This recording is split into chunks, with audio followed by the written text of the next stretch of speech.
అబ్బా, ఎంత బాగా నిద్రపోయాను. సరే, ఇవాళ మనం దాకుడు మూతలు ఆడదాం.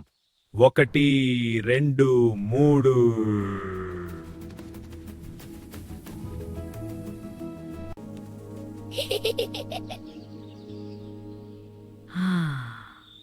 ఈ తోక ఎవరిది?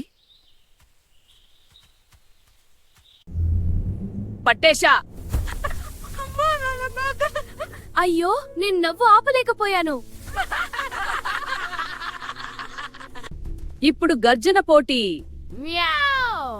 అది పిల్ల శబ్దంలాగా ఉంది. రోర్, గుండె కొట్టుకునేలా. ఆడుకోవాలి, నవ్వుకోవాలి, కాని కలిసి ఉండాలి. మళ్ళీ రేపు ఆట ఆడదాం.